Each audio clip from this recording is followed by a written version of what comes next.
What started as a mere website with more than few blogs, articles, and suggestions is now an app with 2,000 registrations and conducted more than 30 webinars with renowned people and has lakhs of articles in it. All of this is just in a span of a year. EdGroom has been more than just an educational app. It has been a pillar of guidance and a fountain of information about every possible educational topic. From the information about the best engineering colleges, medical colleges, or law colleges in your area, to the important topics to cover for the preparation of NEET and JEE, you can find everything. The EdGroom has created a safe space for students and also a user-friendly app in which students could post any question and get it clarified. After every webinar, students, teachers and also parents would get an extra piece of information added to their knowledge with some more clarity. Over a past year, the EdGroom has conducted over 30 webinars with renowned people like Lakshmi Narayana Garu and Rakesh Sharma sir and so on. All these people shared their experiences with the future generation, so it's definitely a thing not to miss. Right now, EdGroom has nearly 15 dedicated people working in technical and non-technical aspects to improve the app and its user experience. Venkatesh sir has always been the binding force for all these efforts and developments to come true. EdGroom is paving its way with newer features like Rank Predictor to make it easy for the interpass students to check which engineering college they might end up in, and many other features are yet to come. We are proud to be a part of EdGroom and I assure you that you will be too. Thank you.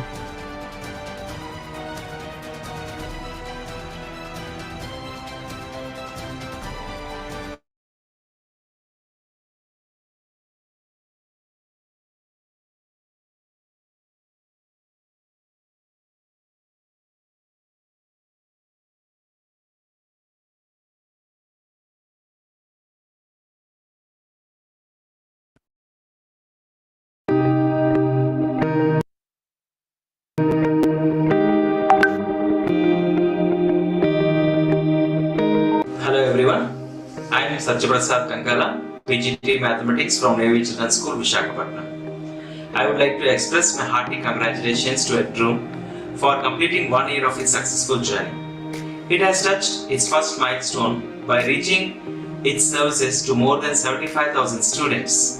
It has guided more than 2,000 students through EdForum, and the best part is it has conducted around 30 webinars through eminent resource persons in various domains. EdGroom is moving ahead in the journey of success with a great objective of giving a one-stop solution by grooming a right path through guiding the students in choosing a right career. It has a connect to the students, parents, teachers, entrepreneurs through its various verticals like Adblock, created by experts from the versatile fields, EdBytes containing various articles which deals with career options, entrance exams, strategic plans sourced from various educational news portals.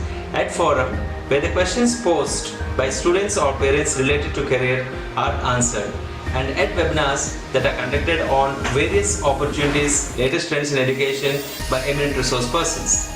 Apart from this, it also provides a personalized career guidance to the students of grade 8 to 12. It has provided ample information regarding the local colleges, institutions and coaching centers. Once again, I wish all the team members of EdGroom a happy anniversary. Looking forward for EdGroom to cross more milestones in its journey of success. Jai Hind.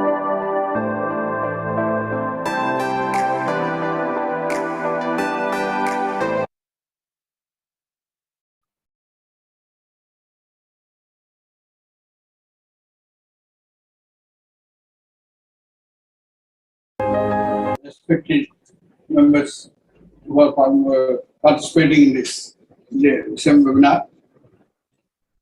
Sabha EdGroom వ్యవస్థాపకులకు ముందుగా నా best wishes. ఎందుకంటే ఎవరు చేయలేని ధైర్యం వాళ్ళు చేశారు. ఎక్కడో already గూగుల్లో దొరుకుతున్న ఇన్ఫర్మేషన్ కాదు, కుర్రాడికి ఏం కావాలో కావాల్సిన ఇవ్వాలి అని తపంతో చేస్తున్న దానికి అది వాడికి ఏం కావాలో మనం ఇవ్వాలి కానీ మనకు వచ్చింది వాడికి చెప్పకూడదు. అది పాత్రతో మనకు వచ్చింది చెప్పడం. ఇప్పుడు వాడికి కావాలి కుర్రాన్ని హ్యాండ్ హోల్డ్ చేసి ఇవాళ వాడికి ఏం కావాలి అన్నది నాకు ఇచ్చిన డబ్బు వాడి కెరీర్ ప్లాన్ ఎలా తీసుకోవాలి ఎవరు చెప్పడం కొన్ని సమాధానాలు వాడు చెప్తున్నారు.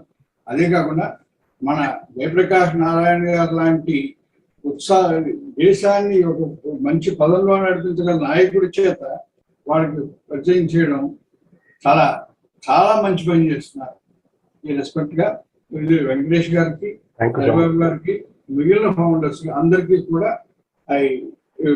I pray my good wishes, and Visakhapatnam requires people like you to develop our city and get Visakhapatnam into the map of the world. That is first thing.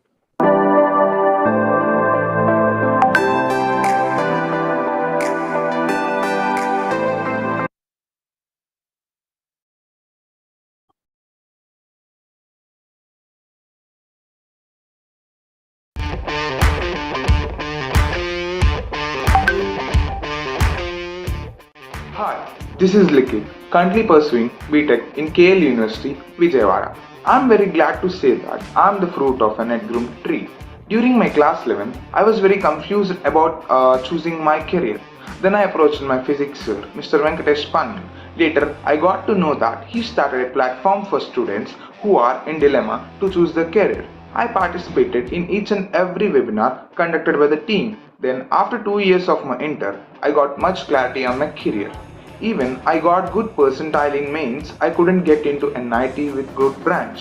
Although I got a merit seat in the best private university in AP using this mains percentile. EdGroom helped me in each and every aspect of my career choosing. The best tool I liked in EdGroom is EdForum, where I used to post my doubts and questions related to the career choosing. I used to get instant replies from the professionals, and that helped me a lot. So finally, I thank EdGroom for taking a great initiative to show right path to our career. Thank you.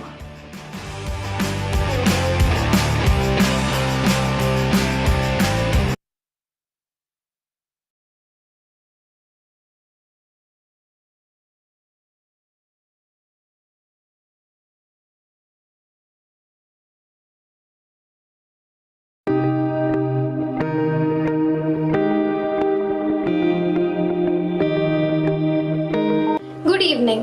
Hearty congratulations to the EdGroom team on its first glorious anniversary. To start with, all of us spent a lot of time surfing on the internet to find a particular information. So to say, EdGroom has such a peculiar idea of saving time.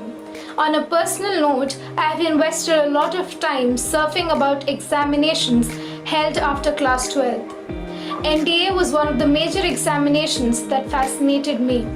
EdGroom has a great feature that would save a lot of time for the students like me who are eager to know about different career options, and I think it's the best way to say investing time in a smart way. EdGroom acts as an intermediary and directs us to specific page which is necessary to us. We are provided with different filters that will make it much more crisp and to the point we are searching for. Apart from that, we have various articles based on NDA or say defense, and also personal doubts are cleared one-on-one. So to sum up with, it is a one-time stop for all the queries and information.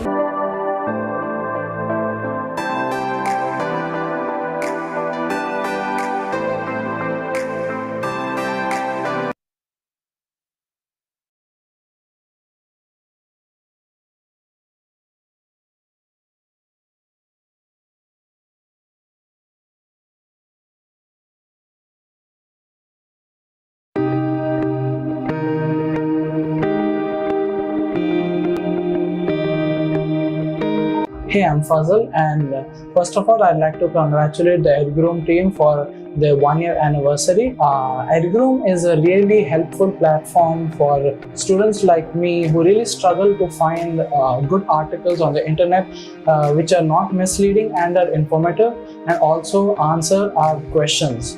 You must have seen, like, whenever you go on to the internet, you have to go through multiple websites and multiple articles to finally find what you're looking for. But on EdGroom, it just in one click of a button, it lists out everything, every article that's related to our question, which makes life easier. So, for example, in EdBlogs, I had this question about artificial intelligence. So I just opened up EdGroom and searched for it, and boom, there it was. And it was exactly relevant to what I wanted. So I believe EdGroom is like a one-stop shop for students, which provides us with information, solves our answers, has college predictors, which is not something you'll find elsewhere. So this was my honest review about EdGroom. Thank you.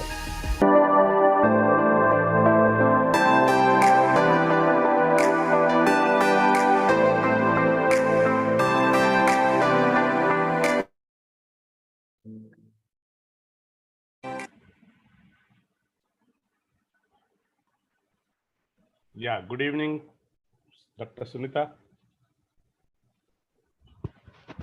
Happy to see you on the screen. Good evening, sir. Yeah, thanks for accepting our invitation, and thanks for accepting to educate the students about the career options in biology. Yeah, without a much waste of time. Good evening all those who are watching live in YouTube and Facebook. Today we have a special speaker with us, Dr. Sunita Panda from USA. She joined all the way from USA. She's a very experienced science teacher. And not only that, she was a very senior faculty member, worked in various colleges. Now today, before we go to the speaker, just Sunita, I'll take 5 minutes, just 2 or 3 minutes of time to show you what exactly EdGroom is all about. Then we'll proceed with your webinar. Is it okay with you? Yes, sir. Yeah, I'll take just 2 minutes. I'll just share my presentation, then I'll come back to you.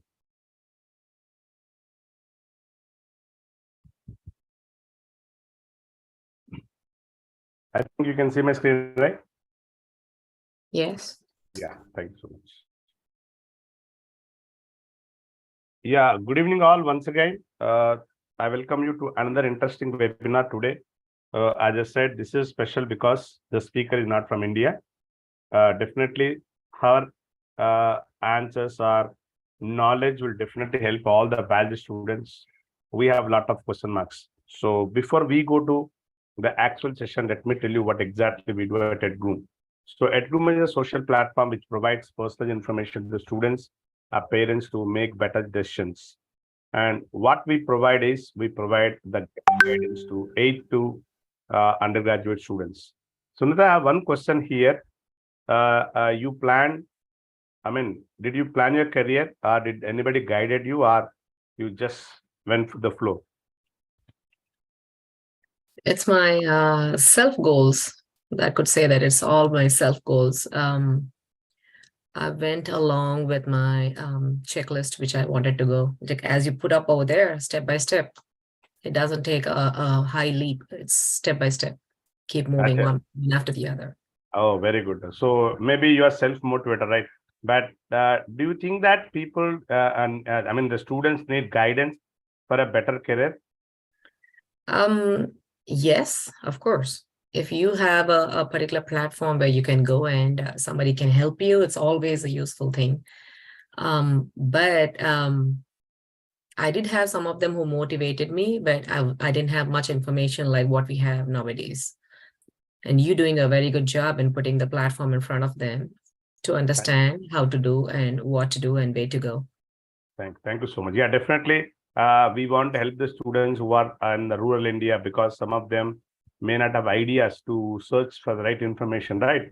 And even a lot of parents, even though they're educated, they do have a lot of confusions to where to send their kids, right? So definitely, I hope this platform is going to help them. And who can join EdGroom? This is the question. So first, it is meant for the student, no doubt. Why students can join EdGroom? Because, as I said, students have a lot of question marks. In my 22 years of teaching experience, I've seen students taking wrong decisions, because career is what called as something you cannot change now and again. So you need to take a better choices, and you need to do some research about what exactly suits you. So definitely, students, please join EdGroom to design the career the way you want. And why parents require this type of platform? Because nowadays, career choices are very important even for the parents also, because when their kids suffer, they also suffer. So they need to meticulously plan their kids' career. So definitely, parents should be aware of these education system, what the changes are going on. Because Sunita, in India, what I've seen is some of the parents, they don't know what exam the kids are writing, and sometimes they're under stress, because when they write the competitive exam, their marks are not that good. When they write this board exam, they're doing far better, right? So the parents are confused. Why my kid is getting low marks in the objective exam? The fact is that objective exams are definitely tougher than the board exams. So this type of knowledge parents also should have to guide the kids better. And very important, since you are also a teacher, I think you agree with me. Lot of our students depends on our advices. They ask us, right, which is the best college, which is the best course. So teachers also need to update their knowledge, because now the questions are plenty, right? And for some of the questions, they may not get the answers in Google. Sunita, can you share, is it important for the teachers to upgrade their knowledge to guide the students? Yes, it is like every day. It's not like teachers know and give the information what we have learned when we were students. It's like every day you got to update your content. Every day there are more opportunities which open up for the whole world. So you got to update every day. Yeah, in India, we have different complex exams like JEE Main, NEET exam, all XYZ, right? And students have a lot of questions. So we generally guide the students to write which exam is better for them. And do we have same system in US? Do you guide your students, or do you have some other people to do that job? It depends. It makes a whole village to make a school environment. It's not only the teachers, we have counselors. Mostly teachers play an important role in the classroom, as well as you do have counselors where you can go and talk to them and apply to different colleges or universities where you want to go. So you mean to say that teachers also play an important role, right? Yes, they do. Yeah. So dear teachers, please update your knowledge, because a lot of guys depends on your advices. Let's move on to the next one. And here we are going to completely revamp this page from maybe first 2023. We are going to change this platform to a complete new platform. And definitely it is going to be the first educational community for the parents, students, institutions, where everyone can exchange information about education. So we are building the platform. Definitely in a month or so, we are going to come up with a new platform where every person can connect and interact with each other for exchanging information related to a lot of things. And these are the edu tools we developed for guiding the students. The first tool we called as EdNews. As of today, in our website, we have 270,000 articles. The articles related to education, like careers, courses, competitions, fees, and lot of tips for the exams, a lot of information available for the student to search. And definitely it is a mini Google. It is completely based on the artificial intelligence and machine learning. This website is completely based on the personal choices. And we have the next one called Ed Forum, where you can see anybody can pose the question and experts will answer it.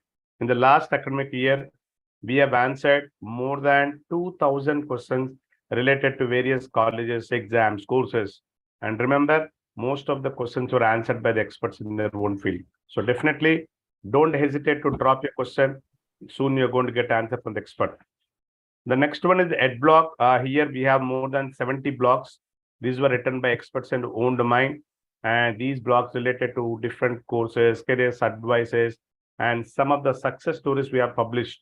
And we got a wonderful feedback for these blogs. So definitely, please read this blog to find more excitement.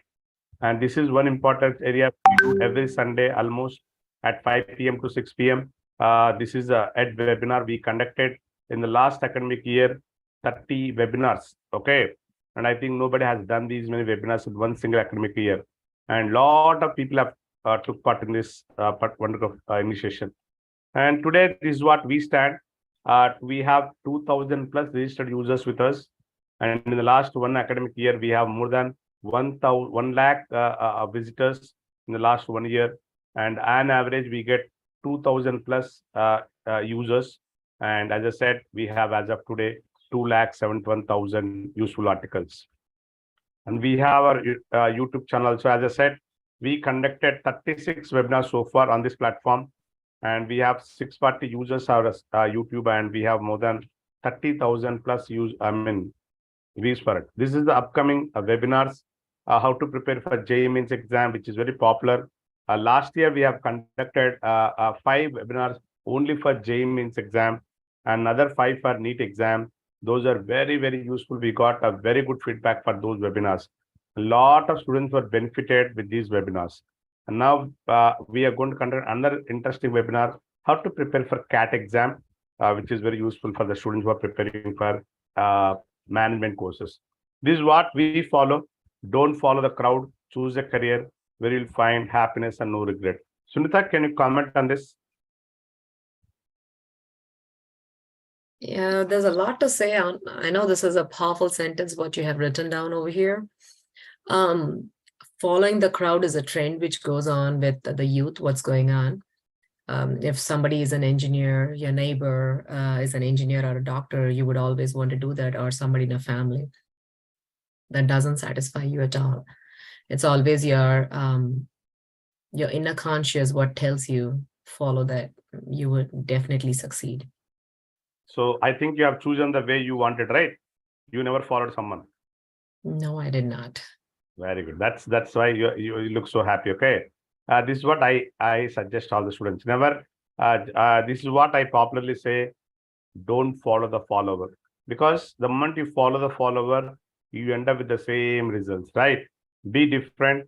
Take a career that suits your interest. This is what I always say to the students. Don't be afraid to choose a path which is different from others. Initially, people laugh at you, right? Because you have taken a different path. But ultimately, you are the one who have to live with your career. I advise everyone, please choose a career which is suitable to your interest, to your attitude. Never ever compare with anybody else. As I said, EdGroom is a platform for the students. Definitely, it is going to help you all to design the career the way you want. So it's completely free. You don't need to pay any single rupee. Please download the app. You can see the app in the Play Store, and you can start using this information for the free. Thank you so much, Sunita. You're so patient enough to listen to this. Now your session will start.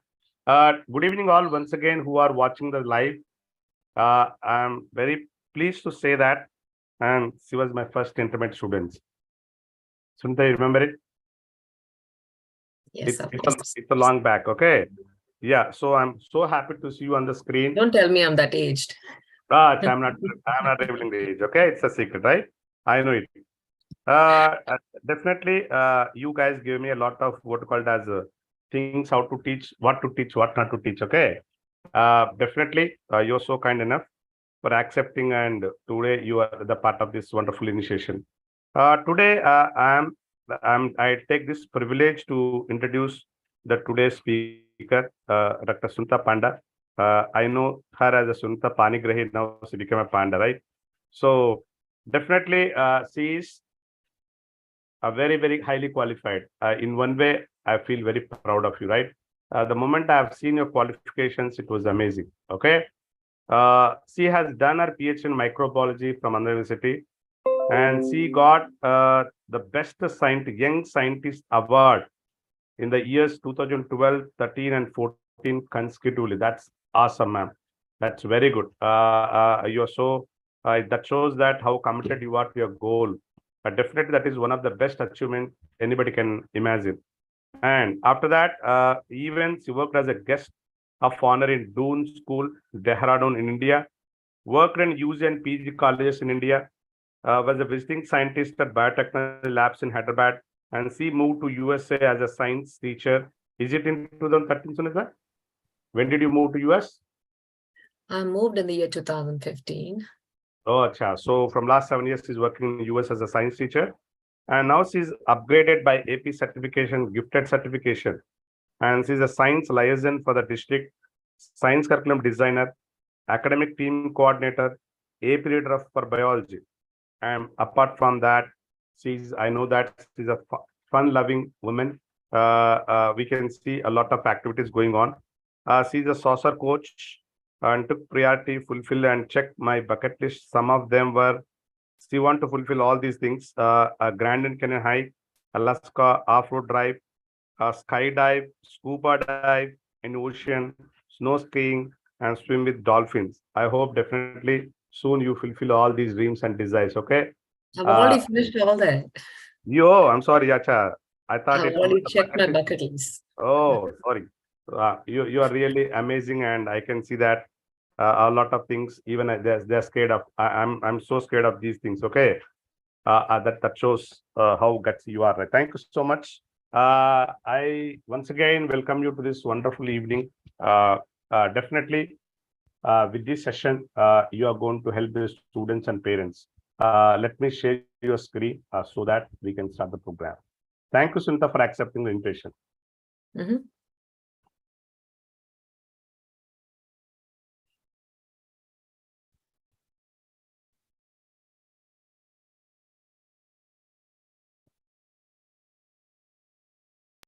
Yeah, can you see the screen? Yes, I do. Let me share the screen.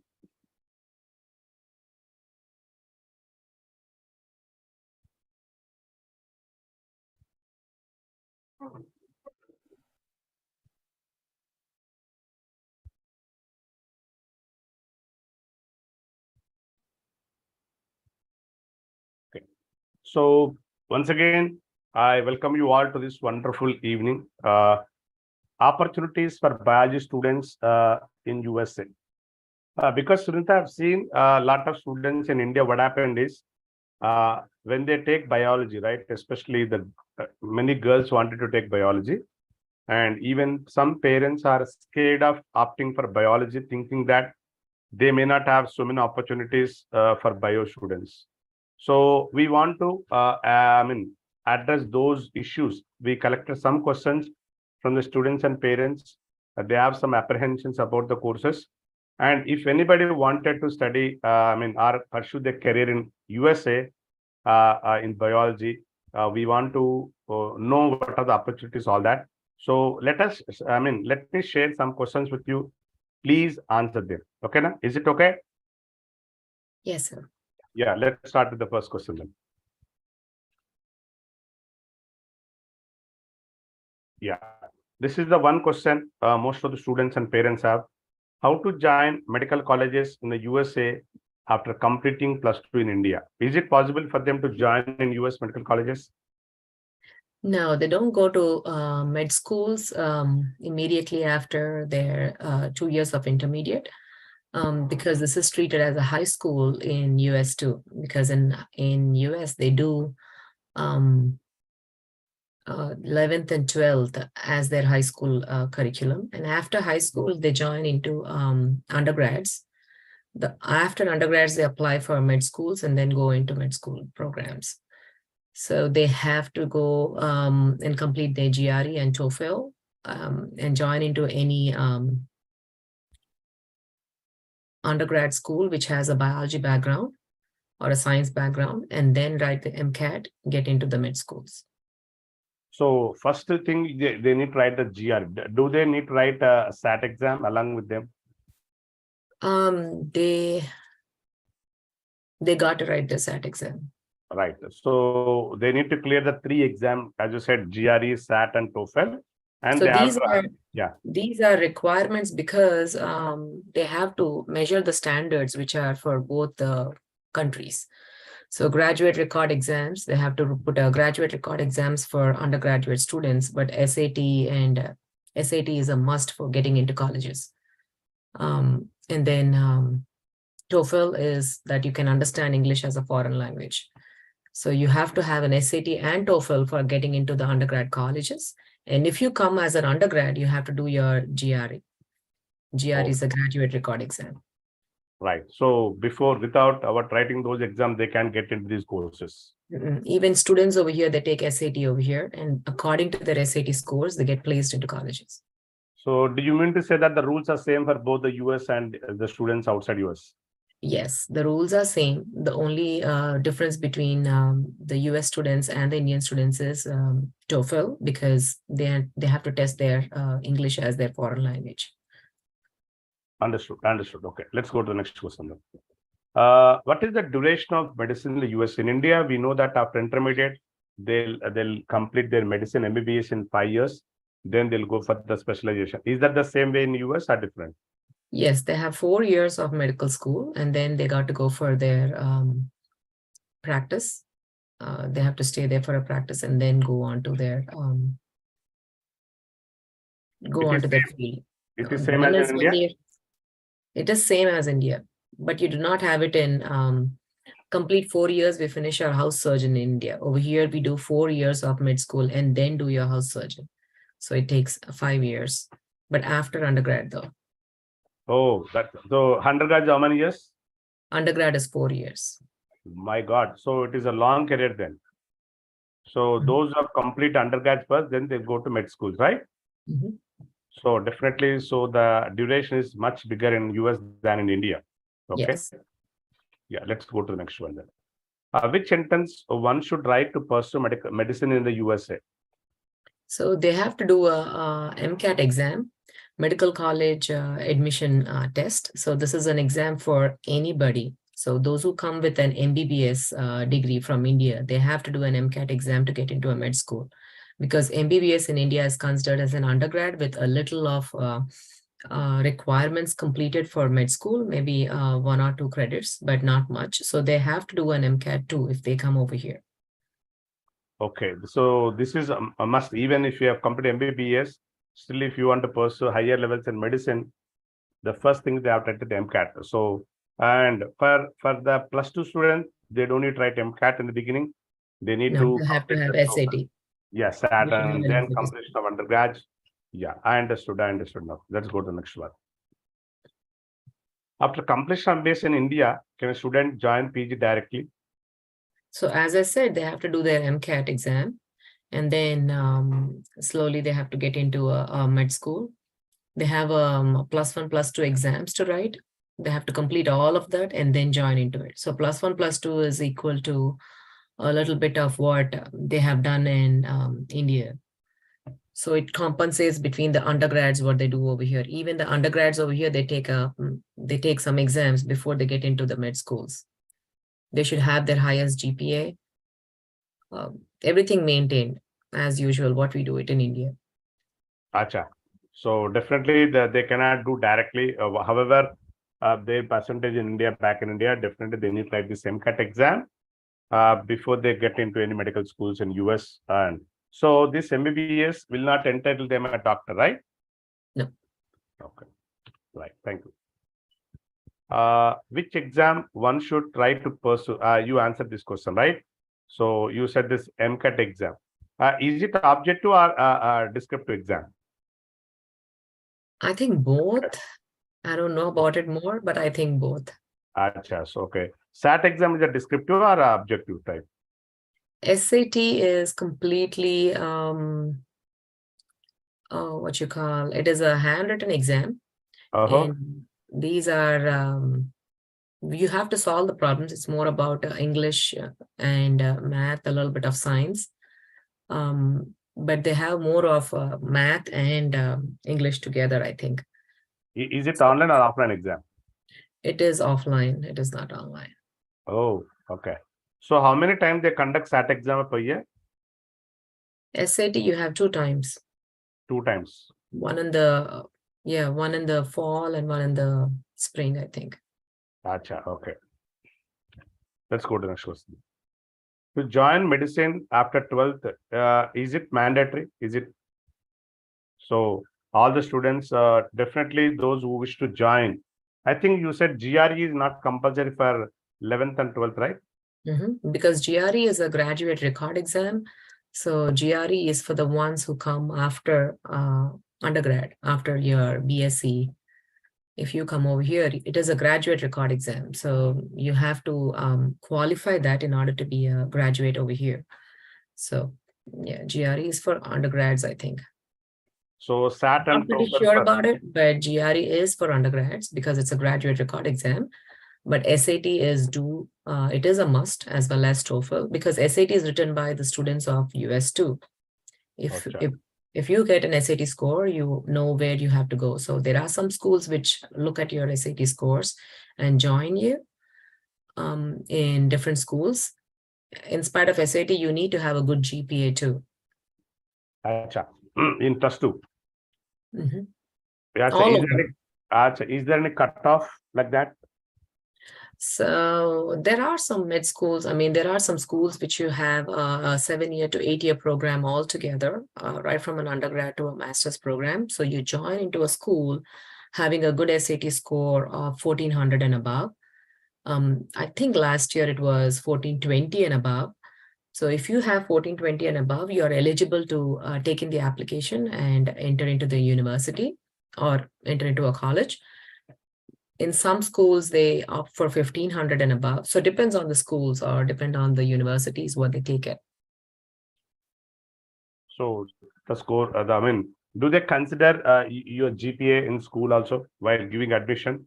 Yes, they do. Yeah. Is there any minimum cutoff like that? So they see the GPA over here, 3.5 must be good.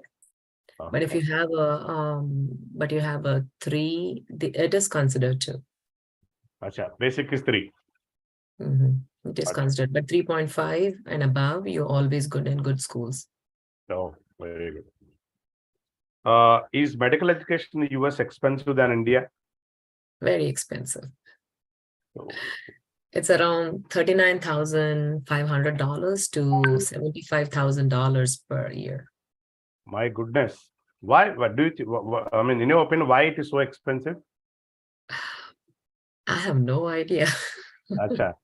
So $75,000 per annum. Yes, sir. But Even for students do end up getting some scholarships. It is not always they pay it. Students do end up getting some scholarship. It depends on school to school. You have public schools and private schools. Public schools will cost around, as I said, 39, maybe $40,000 per annum. And then the private schools are going to cost you around 75,000. Depends on what school you go to. Oh, so definitely it is very, very expensive. Yeah, undergrad itself costs 35,000 per annum. Okay, so those who are interested, and do these Indian students who write the SAT exam, will they get the scholarships as? Yes, they do. Yeah, so the rules are same for both Indians and US citizens, right? US citizens have a little more advantage because they have been studied over here, and the government supplies a little amount of scholarships for the citizens over here.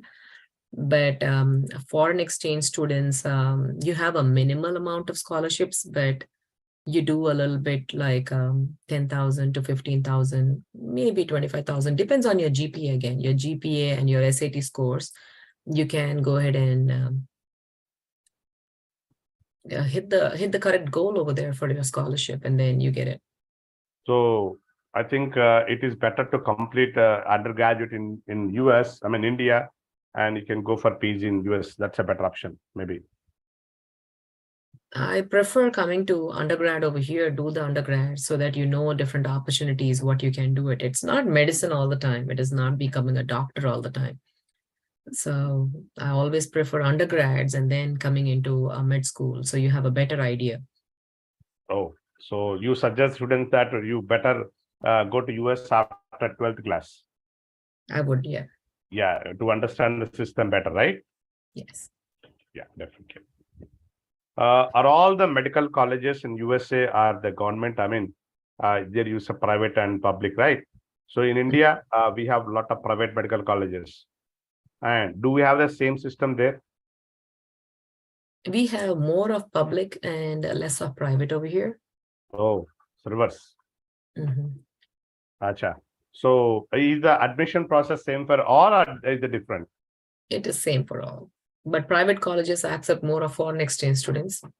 Obviously, everybody wants money. Okay. So students from India, they can opt for any college they want based on their score, right? Yes. So you mean to say that I mean, so in our place in India, what happens is in every state, okay, we have nearly 10-15 colleges, government and private, right?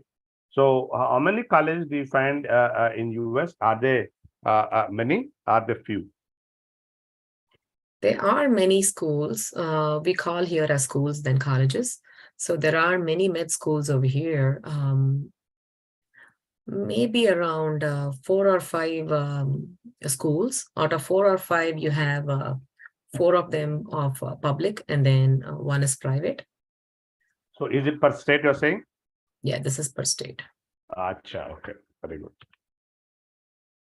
So what are the top 5 colleges for medicine in the US, in your opinion? Okay, there's one good school for me. I mean, accordingly, there are so many good schools, but the one which is really fascinating is UCSF, that is California. It is in California, San Francisco. And then we have Harvard, you have NYU, that is New York. And then you have Yale Medical School, Stanford Medical School, you have Emory Medical School, you have Duke, a lot of medical schools, but CSF is the top one, which is going on now.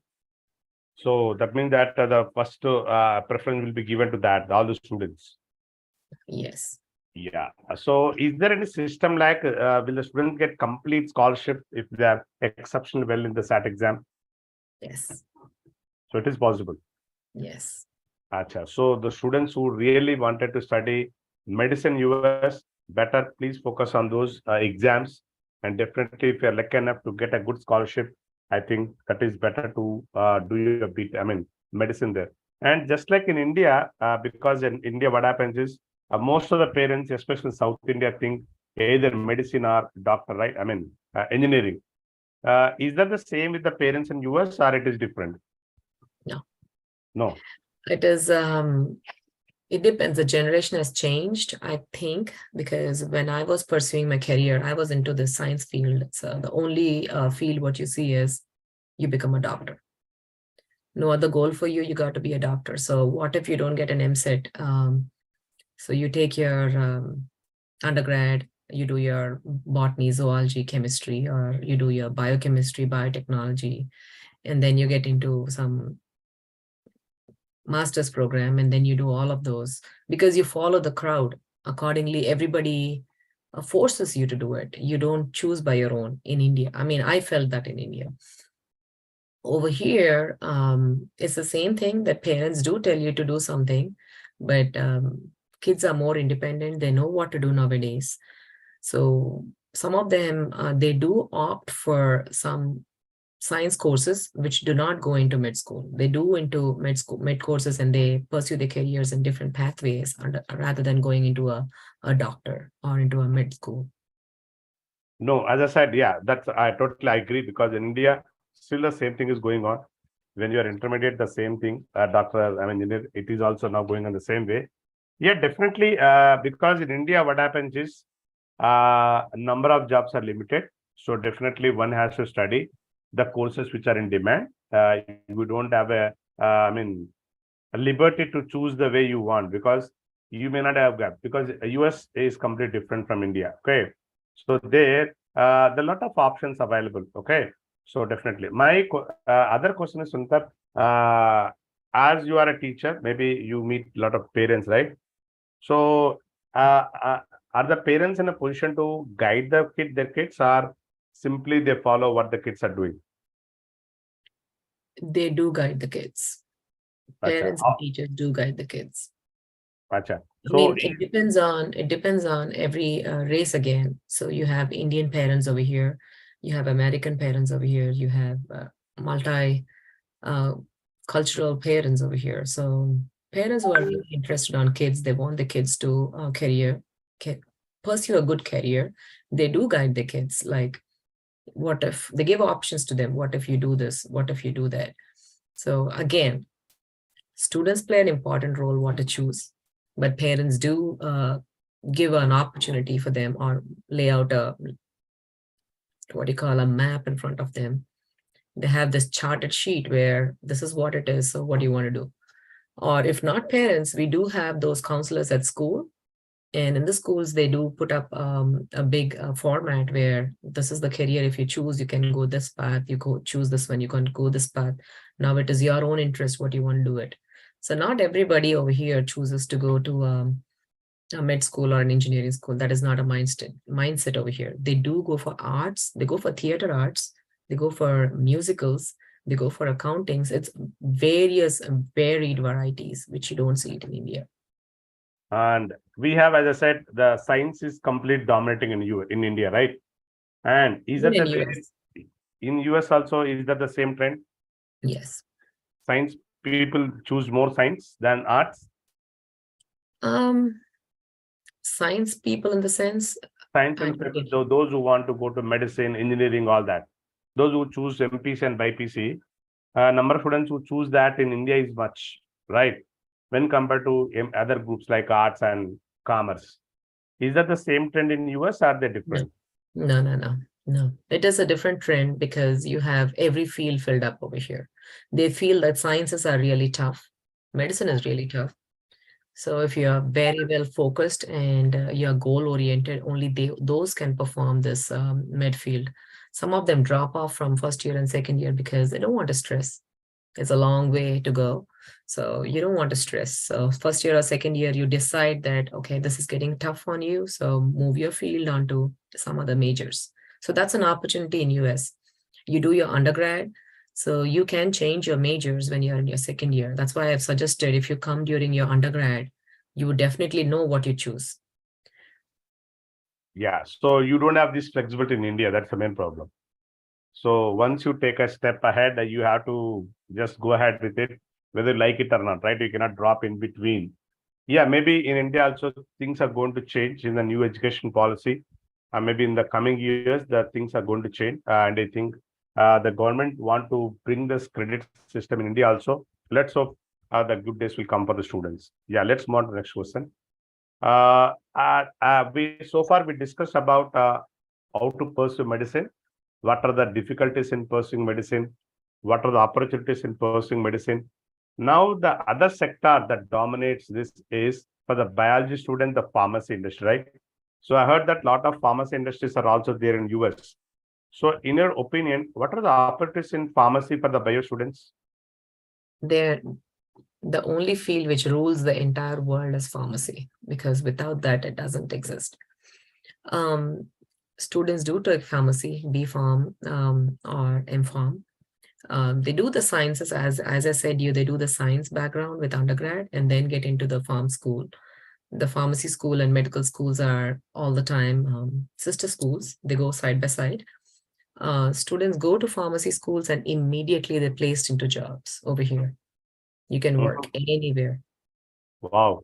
So you mean to say that a lot of opportunities are there for pharmacy students? Yes.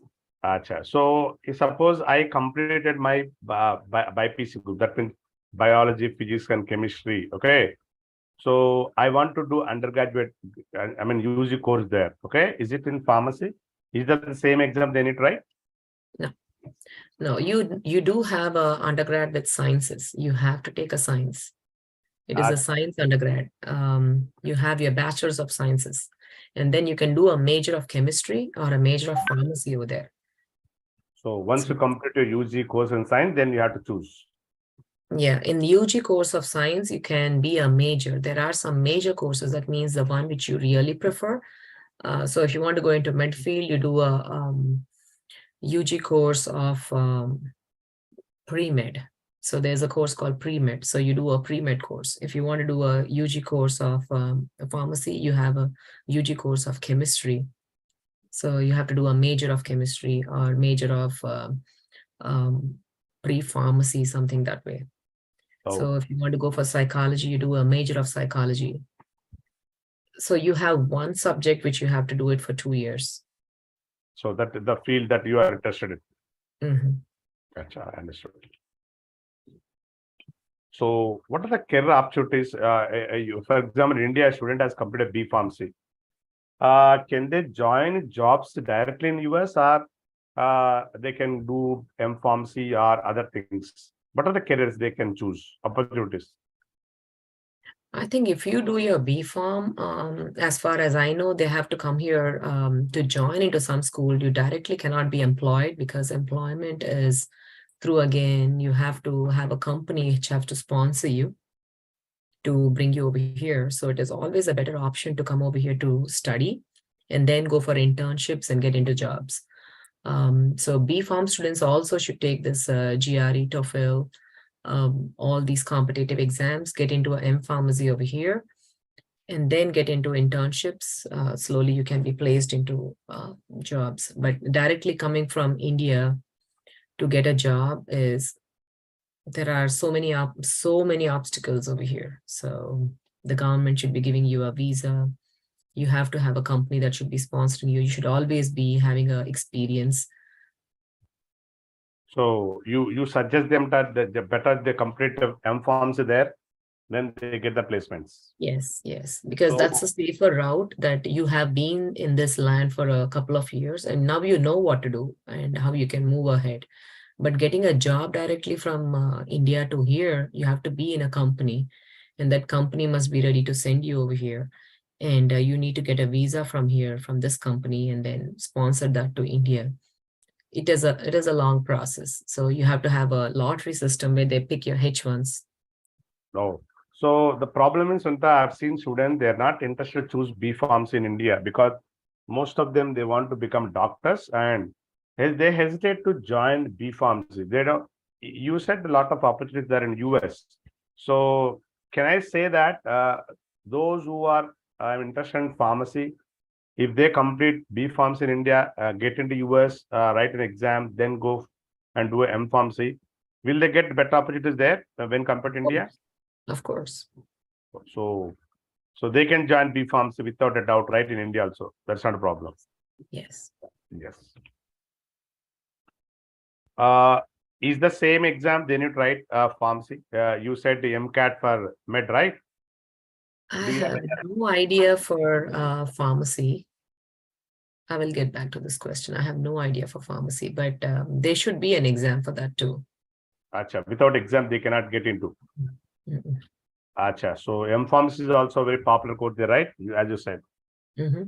Acha. But most of the students drop out from, after B Pharmacy, they are settled up over here. American citizens, after they do the B Pharmacy, they always get a job. Always. Acha, there's no need for them to do M Pharmacy. They do. Some of them go ahead and do their M Pharm too, but after B Pharm, you are always placed over here. Oh, so what's the reason you think that why there's so many opportunities in pharmacy when compared to India? What is the reason? Even in India, in India, you have everybody operating a medical shop. Oh. That's what I feel, like every street has a medical shop. Yes, in Chinnavatara we have 10, 15 shops. But in US, you should have a certification in order to get this pharmacy shop opened up. And it is a legal law. You cannot open just a medical shop just by yourself. So you have certain pharmacy stores where you go there and get your meds. And these medicines are not available in every store. So from the counter, you can take some, and this should be prescribed. You should have a prescribed letter from your doctor to go over there, and then you give it to the pharmacist and they give you. You cannot go and pick something from the counters. You can pick something like Tylenol, like headache. If an Indian term like Saradon, paracetamol, those you can go and pick from any stores like Walmart, Kroger, everywhere. But if you want some prescripted medicines, you should have a doctor's registered number over there where they can give you. So not everybody can get medicines. And it is a high demanding job because it is like every what you call a colony of houses, what you have at the end of those, you have a medical store, and people working over there will be like shift duties from 8 hours. They can't do more than those 8 hours. And some B Farm students who are working, they undergo a training. Those who are into schools, somebody who goes into B Farm, they pursue as their career in pharmacy as a B Farm, or they want to get into pharmacy, they do go ahead and help them like an internship, and they get used to it. So it's a long process for you to get into B Farms. So by the time you graduate as a B Farm, you already have an experience working in a medical store just by looking at them and giving them medicines. Okay. So actually the rules are same in India also. The student, if you want to open the medical shop, you need to have a certification. The problem in India is the owner may not have that exam. Somebody will do that certification. They'll give it to somebody else. to open the shop. Okay. And even there's one course called Diploma in Deep Pharmacy, right? Deep Pharmacy, they say. So it is mandatory actually, but the people don't follow the rules. That's the main problem. And I think I heard that in US, the people use a lot of this vitamin supplements, all the pills, right? So I don't think in India, people are not that much conscious of using these vitamin supplements, all that. Is it true? Are they obsessed with the medicine? Are these pills, all that? I would say a myth that goes on. An American man, pee is the costliest pee in the whole world. That's what they Oh, say. Because he pops in a lot of vitamins into his body, and these vitamins are always not absorbed. They come out. So they say it is the costliest one. These medicines are really costly. Vitamins are really costly because the food what the Americans eat over here do not contain all the vitamins what we consume in India. We do have a lot of spices. We use turmeric and everything. Here we get turmeric pills. So whoa. people consume turmeric pills. They consume garlic pills. They consume ginger pills, where we use it every time in our daily life. So we do not get into all of that. And it is costly over here because it's a long process to get those oils and then put them into these small capsules. And they eat it because they do not follow all the diet what we follow. They just eat the staple diet, which has a lot of carbs, but very less vitamins. And because vitamins are all denatured, if you have a deep fried chicken or a deep fried something else which you've been eating, the pizzas and all, that's the reason they pop pills in for their maintaining their lifestyle. So I've seen some people in India also. It's a nice thing. It's really interesting to know that Indian food also the food that we use, that we automatically have a lot of things to go into a body. You no need to have separately these vitamins, right?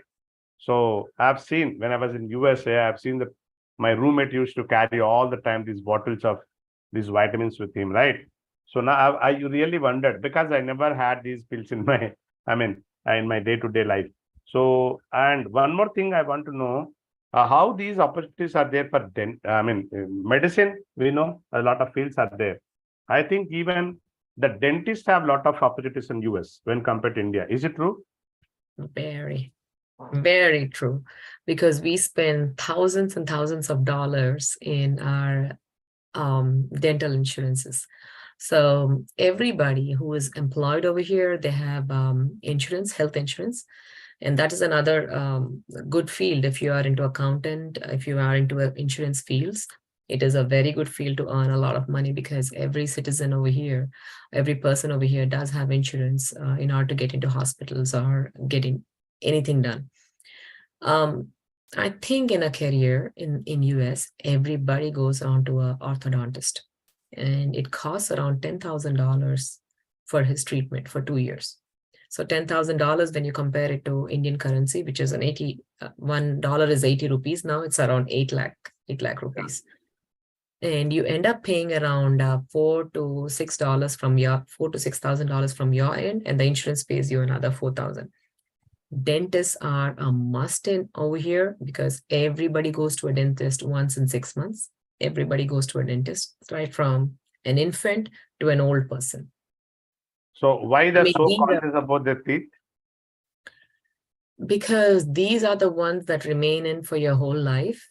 When you maintain your teeth, you take in good food. If you do not maintain your teeth, you cannot take in good food. And that became a conscious because it is even the beauty concept. Proper teeth, proper smile, proper jaw lines, everything. So over here, the industry has taken, even the cosmetic industry has taken a lot over this dental field. And dentists mint money. So you suggest that anybody is interested in, medicine, they better to choose dent, right? Of course. Dental, yeah. But in India, we do have these dental, doctors are there. We go to doctor only when you get a pain. Okay. When you get a toothache, right? So we never visit a doctor, dentist in life. Maybe, yeah, that is see, looking beautiful, taking care of your teeth, all these are, maybe I don't think it is a privilege. It is a mandatory there for you, right? But in India, it's not, I mean, that's not what called as a privilege. Everybody can enjoy it. Going to a doctor, cleaning their teeth with the doctor. Maybe, is it because the way we eat food are, I think in India, is it there is any self-cleansing agents like that? The way you eat food, will they help you to maintain the proper teeth? I think it depends on the food habits. It's not in India or in US. It's always the food habits. If you eat a lot of veggies and a lot of fruits, you don't have a problem with maintaining good dental hygiene. But over here too, it is again your choice. Dental insurance, eye insurance, and health insurance. These are the three insurances what you pay when you are enrolled into a job and you visit a optician. I mean, you visit your eye doctor, you visit your dental doctor, and then you maintain your overall checkup for your health every year. So eye doctor, dental doctor once in 6 months or once in a year, depending on your age. And then your overall checkup is mandatory every year. So this is what people maintain, and it is again a personal choice. Acha, yeah, It is definitely. not everybody who does that. It is again a personal choice. Those who are in a good field and you do your insurance, so you maintain your health. Gotcha. So in India, we have this LIC, right? People, I mean, pay a lot of money for life insurance. Is that the way we actually we have some private medical insurances? Okay, and is it compulsory or mandatory in US that very should one should have this medical insurance? It is up to you. It is not mandatory. It is your own interest. And suppose are there any government I mean providing any free checkups? Or we have government hospitals here, they don't charge you any single rupee for treatment, right? Do we have Yes. such system there? Yes. So you can And this survive depends without. on your what you make.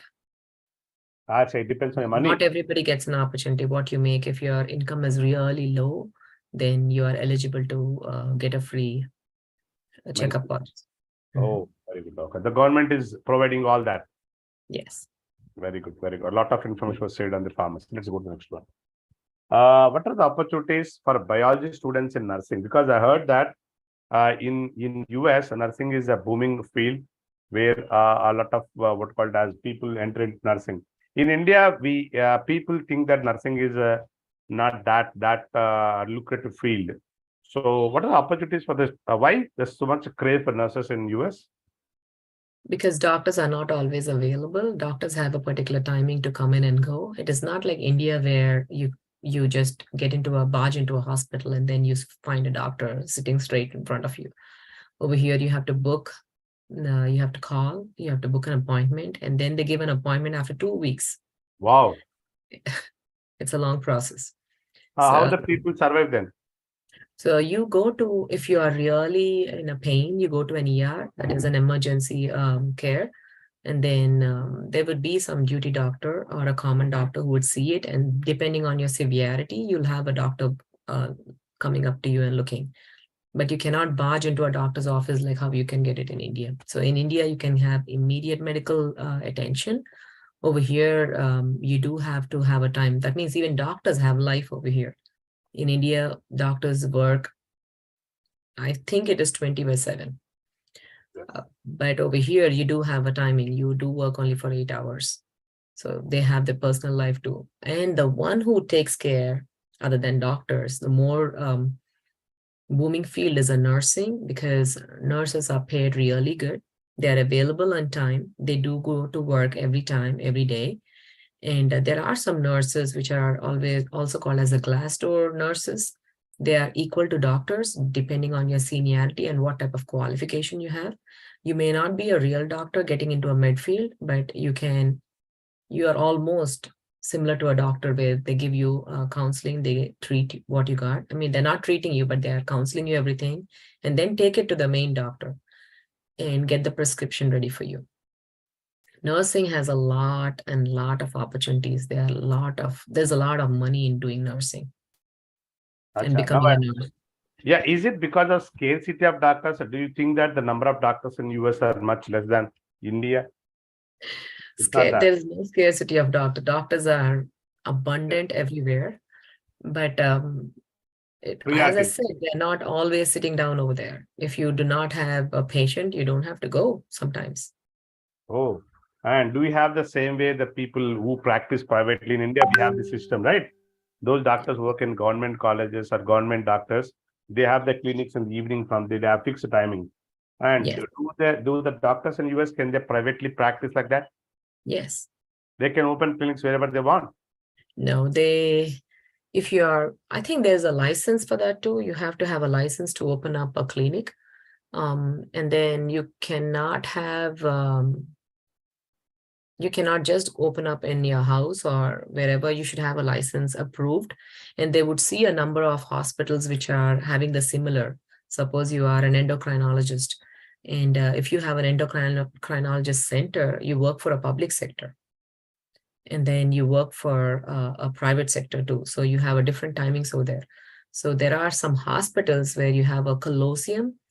You go into Colosseum where you have different doctors right there. That can be a private, or that can be a public too. You cannot open up your own hospital. You need to have some license, depending on the area. If there is an opportunity for you to do it where nobody else has it, I think they give you a permission to go into it. Okay. So I think you said that how much they charge for for an appointment? In India, usually we pay 500 rupees as a consultation fees, right? So it's going to be around $120, I think. If you are a copay, again, insurance and all pays over there. So if you're a copay, you end up paying around $60, half of it. So that is just for consultation. Mm-hmm. It's a really good money. Very good money, yeah. Yeah. Let's move on to the next question. What qualification one should have to work as a nurse? My question is, suppose again a biology student is there in India, right? She is a +2. Now she want to become a nurse here. There are two options. They can get the training in India, or is nursing comes under medicine, or is it a separate field? It is completely separate. So how one can become a nurse? So I think after 12th grade over here, they go into nursing schools. Oh. So you have nursing schools over here where you end up going into a nursing school, doing qualification over there for education over there for 4 years, just like an undergrad, and then come out. And some schools, while you're in school, they do offer you to do a nursing where you can check the blood pressures, and then you can check the heartbeat. You can check different vitals before you get into the doctor's office. So the initial checkup, like your height, weight, and then collect your urine sample. These all will be done. And the blood sample will be taken by a practice nurse. But these all have been assistant nursings are being taught in school itself, where you can go and ready-madely apply for a job. If you're 18 and above, you can apply for a job and work in a hospital where you register, you are an assistant nurse. But a practice nurse is the one who comes and draws your blood and takes it. That's one side of it. When you get into hospitals where you have this picture right here, where a nurse is taking care. So doctor comes for a round, he checks up and he goes, but it is all on the nurse's hand. And there is a lot of demand for nurse because the hospitals are increasing, patients are increasing because of our regular habits, what we eat and how we survive. And obviously there is a health side workers, everything is increasing. And nursing is a definitely good field. They get paid as much as a doctor. That's what they say. Yeah. My question is, why you see many women in this field? They're patient enough. Is that the only reason? I think. There are male nurses over here. No, there are some male nurses over here, but most of them women opt for nursing because they are more patient. I think they are more patient. Is that the main qualification you think, right? Thank you. Okay. Because women is always, they have a motherly nature. They always love and care. I'm not trying to degrade any men over here, but women do have that kind of a qualification where they always love and care, and they opt for some kind of a profession which is totally giving love. Understood. Let's move on. Is nursing in the US a lucrative profession? Of course. On average, how much they earn? Can you have an idea about it? Earning? Yeah. per annum? Earning, it depends. Depends on your experience. It can go on to 120K. I know some nurses who earn around 120K per annum. Will it be per month? Per annum? How much? I didn't hear you properly. 120K. 120K per annum. That's a good salary. Almost like a software job only. Yes. Acha. So, are there any More than difficulties? softwares. More than software, yeah. And what are the challenges for them in this field? Either work and working condition, timings, or any what to call it, something goes wrong, will there be any what to call it as liability for them? All that. What are the challenges they face? They do have a lot of liability. I think every profession has that, including teachers. Even teachers have a liability. I think you may not express it in front of the students if you are not a proper teacher and you've been teaching something wrong. So you are liable for that, for the student's career. Nurses are liable because you have somebody's life in front of you. Doctors are liable because you have someone's life in front of you. Yeah, there are some liabilities where you'll be taken off with your certification. You cannot be nursing anymore if you do something wrong. Even as a teacher, if you do something wrong, your license is taken off. You cannot teach anymore. Same as the doctors. I think that's the answer. Whatever. Timings are the same that they need to work and you do night time also. Timings are always same. You work according to your timings. It's like 8 to 10 hours, depends on what you work. But it's the same. So once you finish your duty, you can go and do another job or you can go home.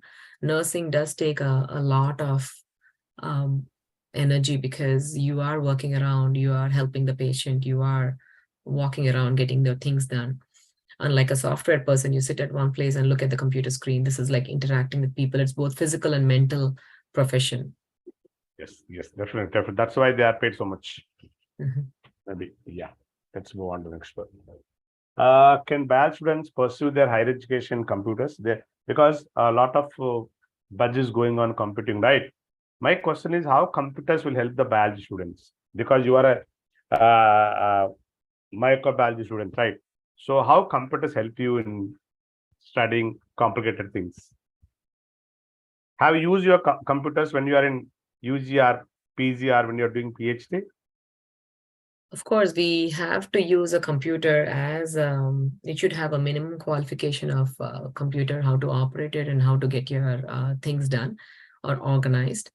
When you do your thesis, when you do your publications, you have to have a computer to make everything designed and all. But getting into computers it's not tough. Anybody can get into computers. The software person, if you talk to a software person, they would say even a +2 student or a 12th grade student, if you have a qualifications, if you have done some Java or whatever certifications, you can get into computer software field. Everybody can do that, but you cannot go ahead and pursue a biology career. You have to join into a college. You have to get your biology career and get the degree over there. You cannot get into certifications and get your biology degree. So anytime in life, you can do your computers. So do you think that the students who complete biology, in US find more jobs in computer science than in India? Of course. You can find computer jobs anywhere. You just have to have those languages learned. Oh, so that's more the next one. So what are the criteria for bio students in computer science? What courses they can do? Bioinformatics, like that. As I said, you have in hospitals, you have a transcriptionist where the doctor gives you a prescribed medicine and the entire big form of the medicine cannot be said it. So you have a code languages. So there are some pharmacy codes, what you learn. So there are some codings. You learn the coding and then get into it. And that is a good job too. If you want to sit only in front of the computer, not to interact with people, this is a good job for you to get into it, where you code all these medicines and give them in codes. And these are listed. Suppose there are 10 patients and you have these medicines for these 10 patients. So you can code them and store the data. So these are data storage people with Data entry science people, background. data entry. Yeah. Okay. Other than that, can you talk about more about bioinformatics? What exactly they do in bioinformatics? So bioinformatics is completely research oriented, where you match different genes from different organisms and then how they work on a human, which is completely computational based. And then once that gives you a success, then you try in clinical trials. So bioinformatics is really booming up, And but the opportunities are real less. I could say that they are very highly qualified students who are taken into it. Not everybody can get into it. You have to have a genuine person where they take it. The companies do not take everybody. So you have to be good in this bioinformatics field. As said, in India, everybody does bioinformatics. They do a project and they feel like, oh, I've done my bioinformatics and I can get it. That's not it. You have a lot to explore. You have a lot of pages to read, and then you have to put forward the program. The program should be accepted. Your module or your model, whatever you made, must be accepted by different researchers, and then you get into it. so, yeah. So I understood that one who is doing biology, if they have a computer knowledge, definitely it is advantage for them. Oh, yes. Yeah. Okay, let's move on. How computer knowledge helps the that's what I mean. My next question is because when you get into a labs, right, for doing some research, maybe you are working in a pathology, right, or some microbiology. How these computers help you to analyze the data, or do you learn any separate software? Is there any separate software biology students? There is a separate software. You should have a code. You should have a different language where, like how we said about bioinformatics, it is not completely like get into your website and then get your DNAs and RNAs matched or the proteins matched. So you have a different, I think it is a platform where you go in and put your codes in or put your inputs, whatever you got, and then you get an analysis. So it is again a different platform. And for biology students to get a job in computer knowledge is, if you ask separately for a software engineer, like how the software engineers operate, you can learn some languages. Like nowadays, Python is into it. I don't know these computer languages. Python is very in demand, and yeah, I understood. Yeah, Java now replaced by Python. Yeah. So my question is, Sunita, when you are teaching biology, do you emphasize the student to learn computers, or you just teach biology only? We have to, for us, we have classrooms on laptops. No, So, apart from that's a different medium of learning, right? But do they need a computer to analyze some data? For example, there's so much of data available for biology, right? So will the computer help them to analyze these organisms or something like that? No. No. So you use computers only for learning. For learning. So you don't emphasize of learning computers like languages, because in India in +2, the MPC students learn with Java, some courses, right? In +2 itself they learn. Do you have the same system in US? Do the students in +2 learn computer science? No, that's a part of your pathway. If you chose to have a pathway of learning computer science, you can learn it. So it's not compulsory. It is not mandatory. Yeah. Yeah, even in school also, I think in ICSE there is one, they learn for some software, right? Is in 10th class itself in India, computer is mandatory. Even in school also, they learn some softwares. Okay, so is it a part of the curriculum in schools? The computers, is it one subject they teach? We do have computer knowledge, just like how you open up a Word, how you store your data, how you can have your files organized. We learn it through practice. But they don't teach a subject. It is not a course. We learn it through practice on a daily basis. Oh, in If India, if you want to choose your course as a credit, you can do it. But if your pathway is towards computer science, so you choose your pathway being a computer, you can go for AP computer science, or you can go for computer science in your 10th, 9th. 11th grades and even 12th. So your pathway is chosen wherever you want to go. Some of them who are in arts, they choose the art pathway.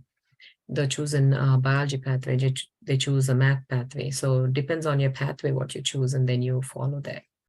Yeah, that's very good. Right. So because you are a microbiology student, you did your specialization degree, right? But suppose I did my MS in botany or my MS in zoology, right? Or simply my undergraduate is only pure degree like botany, zoology, and chemistry or physics. So what are the opportunities I have in US? Because I see a lot of people working zoo, right? There's some people are working in different fields, right? So how, I mean, the students who did the pure science get a jobs in US? I think the trend is gone. I always prefer pure sciences than applied sciences. The trend is gone nowadays. Very few students get into these pure sciences like botany, zoology, chemistry. Chemistry is always in demand, the botany and zoology.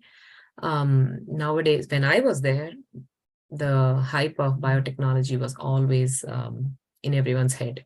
Biotechnology, microbiology, biochemistry, and then you have applied something medical technology.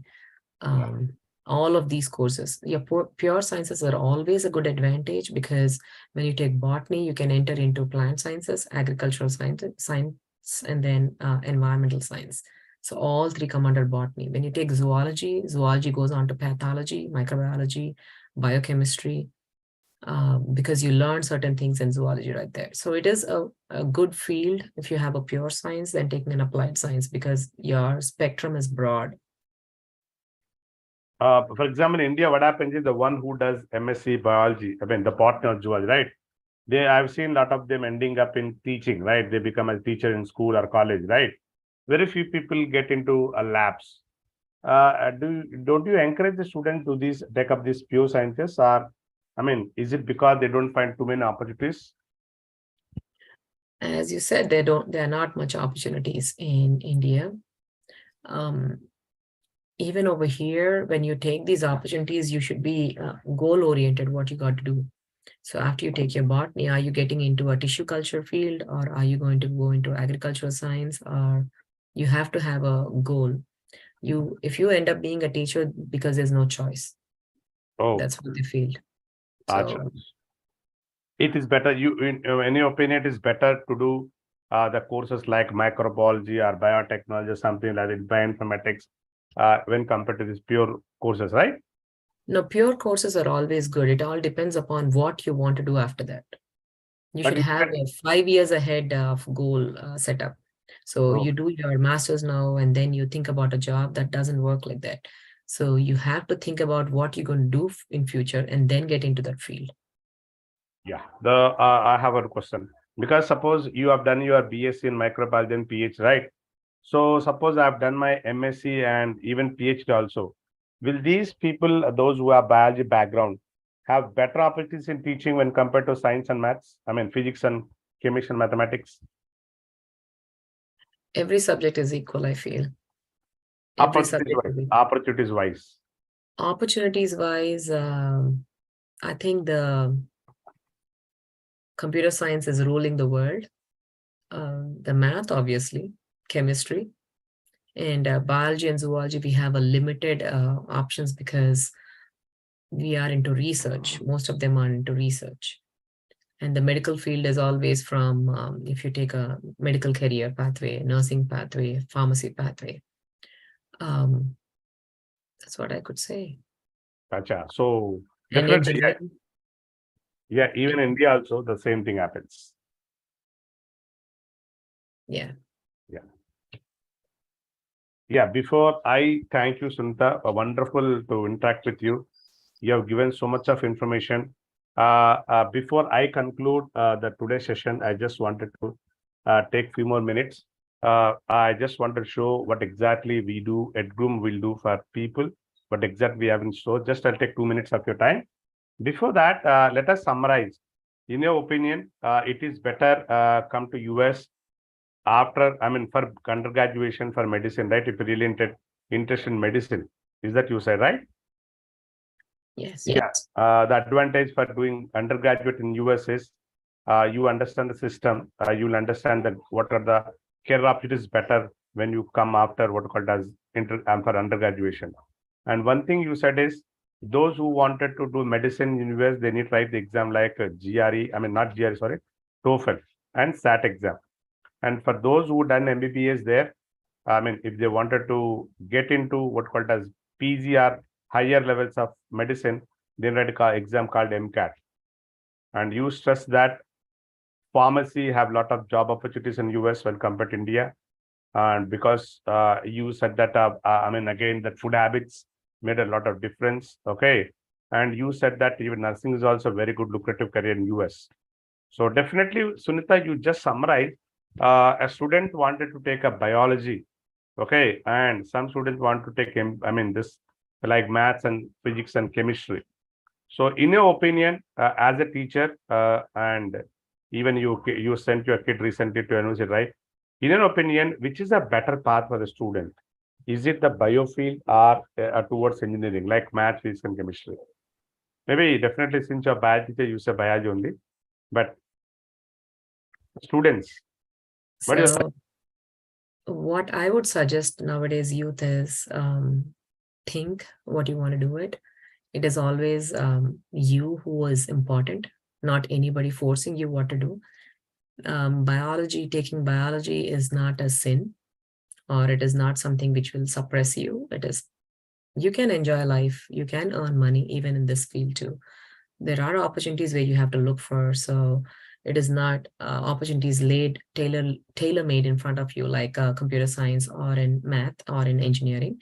There are opportunities for biology too, depending on how you want to live, what you want to do. So think ahead, make some goals in your life. Make sure you have your widely important goals. Wigs, we call it as wigs, always laid in front of you. So if you want to become a nurse, what you got to do? So think ahead for 10 years, where you're going to be placed. And then you choose a pathway. Money is not always important. Money would go away in no time. What we have faced 2 years back, those of them who had money, they did not stay back. Even they had to leave.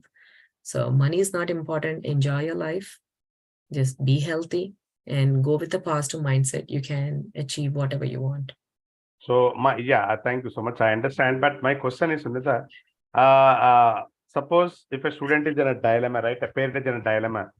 Shall I take the career in biology? For them, what's your advice? Go ahead and do it. If you like biology, do it. Anything, don't force yourself to do which you don't want to do it. If you like biology, go ahead and do it. If you are interested to do biology, go do it. And then once you are in your first year, second year, think about what you're going to do after that. So if you are very interested, if you are good in math and you are interested in math, you like the numbers, go ahead and take your math field. If you like your arts, take your arts field. If you like your theater, go ahead and do your theater. So it is all your interest. Do not get forced by anybody to become an engineer or a doctor. There are a lot of opportunities. Accountants do have a lot of opportunities. Even art people, music people do have opportunities. So again, it is all what you think and what you love to do. You would definitely go listen to your heart and do that. Thank you so much. Thank you so much. So, guys who are watching the webinar live, please follow what Sunita is saying. Believe your instincts, right? I think you support, don't follow the follower. Sunita, you support me? Yes. Yeah. So if you don't mind, I'll just take 2 minutes of your time. Is it okay for you? Go ahead. Yeah, thank you so much. As I said, we started this platform last year. In 2021, we started this platform called EdGroom to help the students who are in dilemma, who have a lot of questions in their mind. And even parent also, as I said, a lot of confused parents are there. They're wasting money, but they couldn't get the benefits for it. So our main goal is, I think you can see our website, right?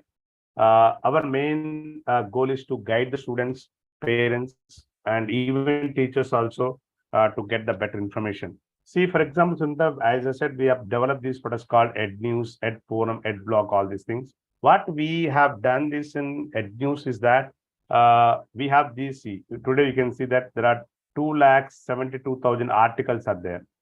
See, generally, when a student, whenever someone want to get something, they generally Google it. That's what we have the habit. We generally Google whatever the information you want. See, for example, I just do say microbiology because that's your favorite, right? Microbiology. So at the moment I just keep the word microbiology in Google, this is what I'm going to get. I think this is not Google, right? Let me check back. I just need your feedback, quick feedback, or what called as guidance or suggestions, I can say. Suppose I just put the word microbiology. This is how microbiology. Yeah. See the results. That's what you get in Google, right? For example, a student who is using this platform called EdGroom. Suppose they simply just keep the word microbiology. So let's see how the results are going to change. See. Now, if I put this word microbiology here, I got how do I choose the best microbiology courses? 50 microbiology interview questions. How to earn a microbiology PhD? How do I get started microbiology research? So if you look at a lot of information is available for microbiology, and those are all very, very related to each other. But if you look at the same thing in Google, you are getting different information, right? They're no way in sync with each other. The same way a student, see, for example, who is preparing for NEET exam, say, because NEET is a very popular exam in India. So simply if I just keep the word NEET exam here, and you see NEET 20 to the exam updates. So what I've done is we have collected this information from various websites. Our students can just search the information that you wanted to search, and most of the results that you find are very, very relevant to each other. For example, somebody is interested in engineering. He just go to just click this engineering filter, and you see a lot of information available only about engineering. What are the best engineering courses? What are the future engineering courses at? And every branch of engineering, so which is the toughest branch of engineering. So here the information is completely curated. We are showing the information the way the students wanted. And I said we have one place called forum. In Ed Forum, a student can just pose the question. Any question they can pose. And most of these questions were answered by the expert in that domain. So this is one place where the students can pose the questions and they get the answers. As I said, we have Adblock, and these blogs are written by, most of them are written by the experts in their own domain, especially this man, the Dr. Ravi Sarapalli is working in a engineering college. He gives us a lot of information. All these articles are very contemporary. And even we have some success stories. These success stories, I think that they have motivated a lot of students and to understand the life better. Sunita, I just wanted to listen from you very quickly how EdGroom is going to help the students and how it is different from other websites. I think you're competing Google now. Oh, thank you so much. Where Google gives you a broad information and you have streamlined them into different platforms and you put it in your own website. So I think that gives you the answer. It is a mini Google. And one more question: if the students are properly, I mean, that do the students really need this type of platform to plan their career? Yes, they do, because they don't have to. Once you get into the website, once you get into your computers, and the social media gets you real quick, and you don't be wandering around when you get into your website, because it is all goal oriented. As again, it is your big, your widely important goals are right there in one click. So do you recommend students? Of course. Thank you so much. Thank you so much. And I'm so happy to see you on the screen along with me. And definitely you have answered so patiently. Thanks for your time. And sorry to disturb you on Sunday morning. Okay. I know the time is very precious. Early morning. Yeah, early morning. I'm sorry for it. Okay. Thank you so much, Sunita, for sharing your valuable information. And definitely those who are in dilemma about their career in biology, definitely they can go ahead and they may take you as inspiration, right? So once again, thank you so much for joining today in this webinar. Looking forward for more from your side. Okay. And please answer some of the queries that we get in forum, we will direct you. Okay, you're the right person to answer some of them. Thank you so much for joining today. Thank you so much. Bye. Bye-bye, sir. Thank you so much. Yeah, this is all for today. Let's meet in the next webinar with some more interesting topic. Now, definitely these webinars will help you to understand the better careers, and they'll help you to take a better choices. Thank you so much for joining today. This is all from my side.